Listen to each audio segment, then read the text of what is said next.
আসসালামু আলাইকুম সবাইকে, আশা করি সবাই ভালো আছেন। আলহামদুলিল্লাহ আমি ভালো আছি। তো কুয়াকাটা সূর্যোদয় পয়েন্টে সূর্যোদয় দেখা শেষে একটি মনোরম দৃশ্য, একটি ট্রলার মাটির টানে উজানের দিকে বয়ে যাচ্ছে। তো এখান থেকে আমরা এরপরে আমাদের পরবর্তী গন্তব্য ঝাউবনের দিকে রওনা দিব। তো একটু পরে আপনাদেরকে ঝাউবনের চিত্র দেখাবো। তো এই হচ্ছে ঝাউবনের শুরু। এখান থেকে একেবারে প্রায় ৬-৭ কিলোমিটার পর্যন্ত ঝাউবন, সমুদ্রের একেবারে পাড়ে। সকালবেলায় সূর্যোদয় দেখা শেষে তো সবাই খিদে লাগবে, তো এই ঝাউবনের পাশেই কিছু দোকান আছে যারা বিশেষ করে সকালের খাবার তৈরি করে। তো এখান থেকে আপনারা সকালের খাবার গ্রহণ করতে পারবেন। ইলিশ মাছ, ডিম, আলু ভর্তা, ডাল ভর্তা সহ আরো এখানে পাওয়া যায়।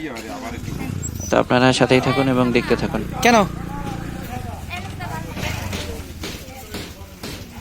হচ্ছে খাবারের বিভিন্ন প্রকার আইটেম আমরা এখান থেকেই খেয়েছি।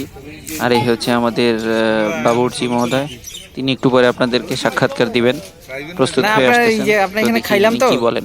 হ্যাঁ বলেন। বিসমিল্লাহির রহমানির রহিম। আসসালামু আলাইকুম। দেশ এবং দেশের বাইরে যে যেখানে আছেন সুস্থ থাকেন, ভালো থাকেন, আর আমাদের জন্য একটু দোয়া করবেন। আমি মোহাম্মদ সেলিম, দোকানদার। এই যে ছিলাম চিতই ভিড়ে আসতাম সাগরের কুলে, এখন আসছি আবার বিচের কুলে। আপনারা আমার জন্য দোয়া করবেন, আমি যেন সুস্বাদু ভালো খাবার তৈরি করতে পারি, কাস্টমারের জন্য সেবা যত্ন করতে পারি। আর আপনারা যে যেখানে আছেন সবাই প্রস্তুত থেকে একবার আসার চেষ্টা করেন। কুয়াকাটা দেখুন, কুয়াকাটার বাড়ি কত সৌন্দর্য, কত মজা।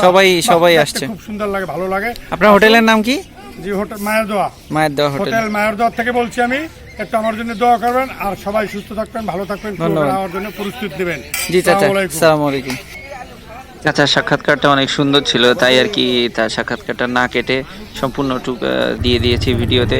তখন এখানে সকালের নাস্তা শেষ করে আমরা এখন যে বৌদ্ধ মন্দির রয়েছে, কুয়াকাটা বৌদ্ধ মন্দির, ওই দিকে রওনা দিয়েছি।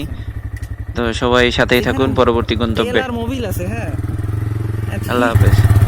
সবাই ডাইনে গেছে না?